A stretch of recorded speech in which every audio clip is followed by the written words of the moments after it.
Ok, Projeto Magis foi o primeiro lugar onde eu passei. Realmente foi uma casa de acolhida, foi uma casa realmente onde eu poderia, nesse caso, conversar ou falar que foi onde eu identifiquei cada uma das coisas que realmente eu queria. Realmente foi uma construção de codificação interna de pensamentos, realmente o que Elian realmente queria ou sonhava. Então, o que realmente era um projeto de acolhida de imigrantes, teria que receber um projeto de uma pessoa migrante. Então, entrou numa contradição realmente o que eu queria e o que eles queriam também. Então, realmente isso me ensinou realmente a compreender muitas coisas, tanto assim que me levou a voltar novamente a meu país, porque eu não conseguia seguir num lugar assim. Me sentia frustrado, me sentia depressivo com tantas coisas que realmente estavam acontecendo, mas não tanto falando dessa parte, realmente foi, não conversa muito sobre realmente coisas que possa identificar as personagens, as coisas que eu vivi nesse lugar, sino realmente falam no começo sobre coisas que eu tive como vivificação, o que eu aprendi, o que eu não aprendi, quais são meus objetivos. Então, esse episódio foi algo muito básico, realmente sobre essa casa em específico. E o que eu posso falar é que nesse projeto Magis, a gente morava numa casa com 3 brasileiros, uma pessoa da África, de Moçambique, e uma pessoa da Índia. Então, cada um falava numa língua diferente, com culturas diferentes e jeitos diferentes de agir ou de pensamento, tanta coisa, na verdade. E é para você entender a confusão humana na que muitos de nós nos encontramos. E muitas vezes essas pessoas também terminam utilizando esse tipo de pensamento ou projetos para fazer um tipo de experimento social, sabes? Que no final não faz muito sentido, porque fazer um experimento social desse tipo no momento atual não tem muito sentido quando tem pessoas que realmente precisam daquela missão de vida.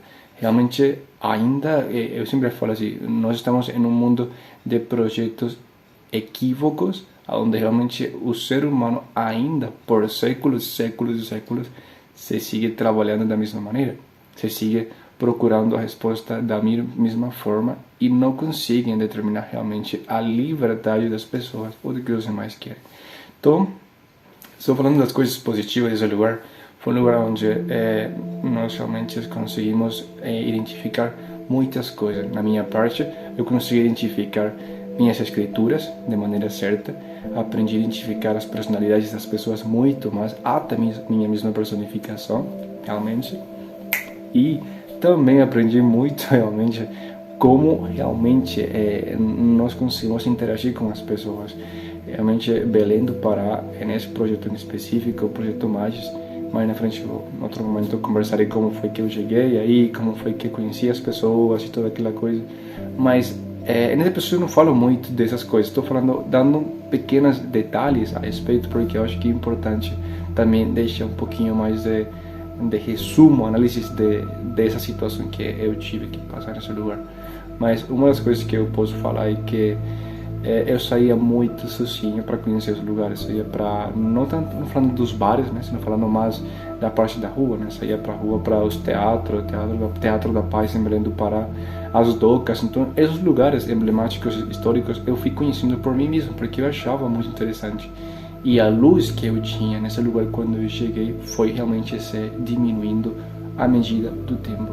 Eu poderia falar que nesse projeto em específico, o 91,1% das pessoas que estavam aí eram pessoas LGBTs. Então, cada um com diferentes pensamentos, cada um com diferentes objetivos, que mais na frente eu vou conversar sobre o que eu achei sobre essa situação, o que eu achei sobre toda essa camada de informações e de coisas que nós temos que experimentar realmente em carne própria para poder realmente compreender, infelizmente.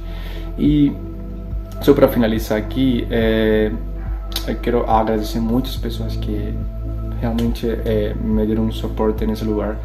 Quero agradecer muito porque, independentemente de todas as dificuldades, das coisas que eu tive que passar nesse lugar e dos meus pensamentos também, eles sempre estiveram perto, me acompanhando e me acolhendo como qualquer um outro projeto de acolhida de imigrantes. Então, eu acho que essa é a parte importante. Agradecer também, ser grato por todas as coisas que aconteceram, independentemente que tenham coisas negativas, tenham coisas positivas, mas eu fico nesse começo das retrospectivas, com os primeiros episódios, com coisas positivas, porque ainda eu não entrei em detalhe com metodologias e coisas que eu mesmo tive que fazer como científico ou escritor mesmo, para poder realmente ter mais conhecimento sobre toda essa situação do Brasil, em específico falar do Brasil e da Venezuela. Eu voltei para meu país em meio do projeto, tive que voltar por coisas já pessoais que mais na frente eu vou falar, foi por causa de não me sentia bem psicologicamente e também não me sentia bem ficando longe da minha mãe,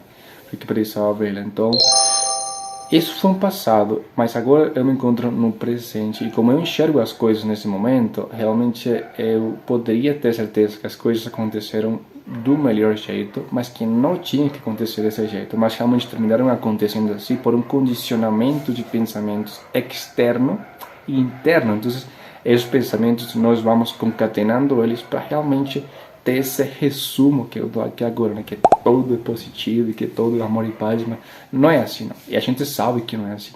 Então, o que eu teria para falar ou conversar sobre esse projeto é isso, que eu sou super grato porque daí começou uma grande parte de argumentação que eu nunca imaginei que eu teria até o dia de hoje. Então, esse episódio até o dia de hoje. Tem tanta coisa na minha cabeça nesse momento passando, de tantas coisas, mas eu quero deixar só uma última frase muito importante para todos nós. Projetos são projetos. E mais ainda, se são projetos acolhedores, precisam acolher o projeto dos outros. Aí é onde entra a paradoxo dessa ideia, se realmente estaria ou não certo. E há faz anos e anos e anos, dos séculos, todo sigue sendo errado. Porém, muitas dessas instituições, ou corporações, ou igreja, entre aspas, seguem parando o processo realmente em que o verdadeiro Deus coloca o reto de vida. Mas parece que aquele reto, aquele challenger, ninguém quer realmente ou precisa que isso aconteça, porque não é o que está no seu padrão ou como sempre falo, condicionamento cerebral, condicionamento de pensamento, de como realmente eu termino agindo, a parte dos conhecimentos que eu tenho, ou das experiências que eu tive, ou de tantas outras coisas. Então, toda coisa que aparece nesse mundo, eu sempre falo assim, erro humano não existe. E eu acho que a aviação, nesse momento, é o melhor lugar para nós compreender realmente que o erro humano é só nós mesmos, entre aspas, em uma paradoxa sem complementação.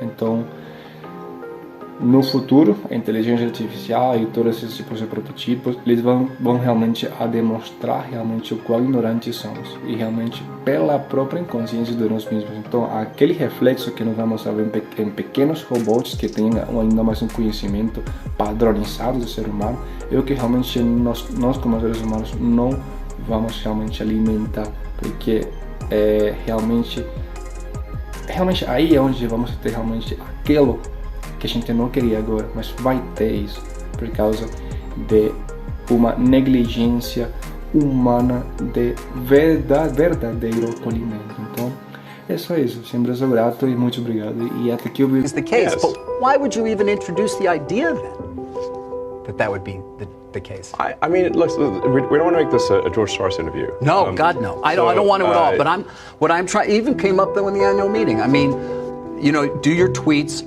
hurt the company? Are there Tesla owners who say, I don't agree with his political position and I know it because he shares so much of it? Or are there advertisers on Twitter that Linda Yaccarino will come and say, you gotta stop, man. Or, I can't get these ads because of some of the things you tweet.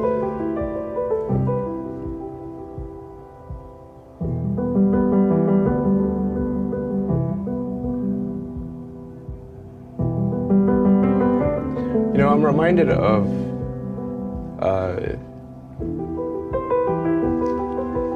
there's a scene in The Princess Bride.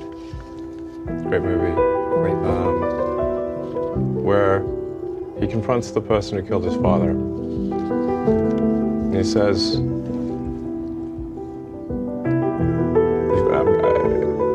offer me money. Offer me power. I don't care.